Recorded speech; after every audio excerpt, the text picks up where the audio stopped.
السلام عليكم، اهلا بيكم وفيديو جديد من مطبخ لولي البحراوي. تعالوا بقى النهارده نعمل كفتة الفراخ في الطاسة بدون فرن ولا فرهدة في الحر ولا وقفة كتير، وهتطلع معانا طعمها تحفة وجوسي كده من جوه وفي منتهى الجمال. يلا بينا نسمي الله ونصلي ونسلم على سيدنا محمد عليه افضل الصلاة والسلام، ونبدأ وصفتنا الحلوة دي بكل سهولة. بس يا ريت قبل ما نبدأ وصفتنا اللي لسه ما اشتركش في القناة وأول مرة يشوفني يا ريت يشترك وفعلا لو عجبكم الفيديو ما تنسوش اللايك. في الأول هنجيب بطاطساية متوسطة كده نحطها زي ما هي، نقشرها بس ما نقطعهاش ونسيبها سليمة تتسلق على النار. وبعدين ده عندي ربع كيلو بس من البانيه.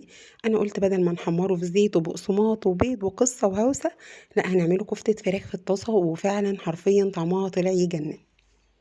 هنفرمه بقى في الكبة كده بكل سهولة زي ما احنا شايفين. وبعدين بعد كده اهم حاجة يتفرم فرم ناعم زي ما احنا شايفين كده بالظبط.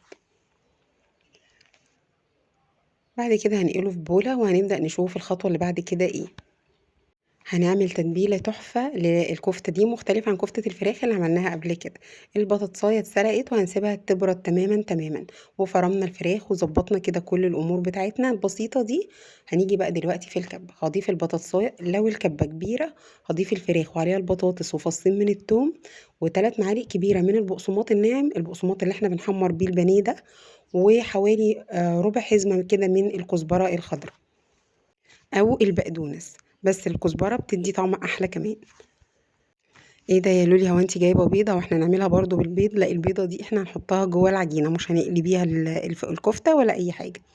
بيضه عليها شويه ملح وفلفل وطرف معلقه صغيره كده من السبع بهارات عشان تضيع ريحه الزفاره بتاعه البيض تماما.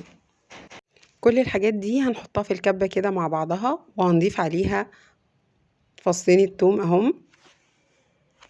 والمكون السحري الخطير بقى اللي هيخلي الكفتة تنفش وتكبر معانا هو ربع معلقة صغيرة من البيكنج صودا، رشة كده بقى من الجنزبيل المطحون والحبهان المطحون والكزبرة الناشفة، وكمان شوية كده من البابريكا. كل الإضافات دي طبعا بتدي طعم خطير للكفتة معانا. ورشة كده من الشطة بسيطة، يعني حوالي مثلا نص معلقة صغيرة للناس اللي بتحب الحاجة تبقى سبايسي شوية. وشوية أكيد طبعا من الفلفل الأسود وده أساسي، توم باودر وبصل باودر، وربع معلقة صغيرة طرف معلقة صغيرة كده من القرفة الناعمة. القرفة والجنزبيل من الحاجات اللي بتقضي تماما تماما على أي ريحة زفارة موجودة في الفراخ، وكمان بتخلي طعمها حلو جدا جدا، بيبقى مميز قوي. هنضرب بقى كل المكونات دي كده مع بعض بكل سهولة في الكبة، وزي ما قلت لكم لو ينفع نحط الفراخ معاهم يبقى افضل كمان. انا الكبه عندي صغيره، فبعد ما فرمت الفراخ فرمت الحاجات دي، وهبدا اخلطهم مع بعض بقى، اعجنهم مع بعض بايدي كده. بس في الاول هضيف حوالي معلقتين كبار من الزيت. هنعجن بقى كل الحاجات دي كويس جدا جدا، وبعد كده هنسيبها فين في التلاجة مش اقل من ساعة. يعني لو عملناها من بالليل علشان نبدأ نشتغل فيها تاني يوم يكون افضل. هجيب بقى هنا كده صينية هدهنها زيت كويس قوي علشان نبدأ ايه نشكل الكفتة بتاعتنا. كفتة الفراخ من الحاجات اللي الولاد بيحبوها جدا، من يعني الحاجات المستحدثة شوية، احنا دايما متعودين على كفتة اللحمة، لكن كمان كفتة الفراخ بتطلع حلوة جدا، احلى كمان من كفتة اللحمة. وزي ما انتم شايفين احنا ما كلفناهاش حاجة، ده هو يا دوب ربع كيلو بانيه هنعمل بيه الغدا للبيت كله. هنشكلها بقى على شكل اقراص كده زي ما احنا شايفين، بناخد قطع متوسطة كده من الخلطة دي في ايدينا على شكل كورة كده، وبنبدأ نبططها بكل سهولة بين ايدينا بالشكل ده. تكون ايه في حجم متوسط كده، ولا كبيرة ولا صغيرة. والاهم يا جماعة ان احنا ما نخليش سمك القطعة مننا يكون تخين، لا تكون رقيقة، لان هي فيها بيكنج صودا، والبيكنج صودا هترفعها كمان، هتخلي حجمها كويس جدا جدا، فمش محتاجين ان احنا ايه نخليها سميكة، يعني ما تبقاش تخينة كده واحنا بنعملها. بصوا بقى ما شاء الله، احنا الربع كيلو بانيه بعد ما ضفنا عليه البطاطسايه وكل الحاجات دي هيدينا كميه حلوه جدا. يعني انا نفسي بعد ما بعملها بحس ان ايه ده، معقوله انا عاملاها بربع كيلو بانيه بس الحقيقه ان احنا مش محتاجين فيها فراخ كتير. هي ما شاء الله بترمي معانا كده وطعمها بجد تحفه، حتى وهي بتستوي ريحتها تعجبكم جدا جدا. بصوا عملنا هنا 9 وحدات كده، طبعا انا عاملاها حجم كويس مش صغير ولا حاجه. وهنشكل برضو الكميه الباقيه بنفس الطريقه. هي عملت معايا حوالي 15 قطعة من الكفتة. انا عملت كفتة الفراخ معاكم قبل كده في القناة وكانت برضو حلوة جدا، لكن التتبيلة بتاعت دي مختلفة تماما عن المرة اللي قبل دي. وهسيب لكم برضو لينك فيديو كفتة الفراخ في الديسكريبشن بوكس تحت، علشان برضو اللي حابب يشوفها بالطريقة التانية يقدر يعملها. كلنا بنحب نسهل على نفسنا الوقفة في المطبخ في الحر، وبصراحة كمان الولاد بيحبوا الحاجات دي اكتر، واحنا كمان. والطريقة دي بصراحة صحية جدا، لان ما بنقلهاش في زيت كتير ولا حاجة زي ما احنا هنشوف دلوقتي، ولا بتاخد مننا دهون كتير ولا اي حاجة. ادي كده كل الكفتة بتاعتنا. هنبدأ بقى دلوقتي نسويها في طاسة على النار. هضيف معلقتين كبار كده من الزيت، مش اكتر من كده، بس طبعا يفضل تكون الطاسة نوع ما بيلزقش. وهنرص بقى الكفتة بالشكل الحلو اللي احنا شايفينه ده.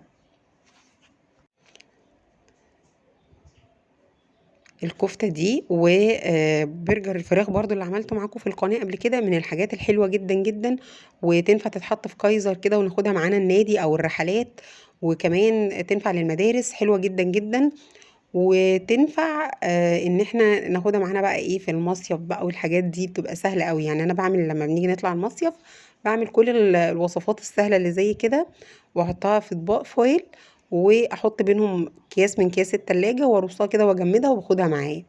بتسهل عليا الدنيا جدا بقى. بصوا لونها يا جماعة، لونها بجد تحفة تحفة، وريحتها بقى وهي بتتسوى خطيرة. بعتذر انا صوتي تعبان بقالي الفيديو ده والفيديو اللي قبله، معلش. سامحوني انا بجد تعبانه، لكن كان عندي اكتر من فيديو كنت عايزه انزل لكم الوصفات دي، عشان الناس اللي بتطلع رحلات الفتره دي تستفيد منها بجد. سواء الباتيه اللي احنا لسه عاملينه الفيديو اللي فات، او كفته الفراخ في الطاسه زي ما احنا شايفين. بنقلبها كده بشويش وبالراحه لحد ما بتتماسك، وبعد كده بنبقى سهل ان احنا نتعامل معاها جدا. دي كده كانت المرة التانية او الرصة التانية من كفتة الفراخ الحلوة دي. خلاص كده دي اخر حاجة. احنا قلنا هي عملت معانا 15 قطعة. هنشوف ده دلوقتي مع بعض في الصورة وفي الفيديو. هتشوفوا لما تجربوها يا جماعة، هتشوفوا قد ايه هي لذيذة وسهلة جدا جدا. واهم حاجة يا جماعة بجد انها منقفش كتير بقى في الحر. طبق بقى كده هفرشه بشوية بقدونس حلوين، وهنخرج عليه الكفتة بتاعتنا بالشكل القمر اللي احنا شايفينه ده. بصوا كده ما شاء الله، اللهم بارك على الكمية واللون. ولما هتجربوها الطعم يا جماعة بجد بجد جربوها عن ثقة، هتعجبكم جدا جدا. تنفع بقى ناخدها معانا زي ما قلنا في كل مكان، يوم مستعجلين فيه على الغدا، عايزين نعملها في العشاء في مرة، زي ما انتوا حابين. بكده بكون خلصت وصفتنا للنهاردة. اتمنى ان شاء الله انها تكون عجبتكم. لو عجبتكم الوصفة بقى ما تنسوش اللايك والشير والاشتراك في القناة. اشوفكم فيديو جديد على خير، والسلام عليكم.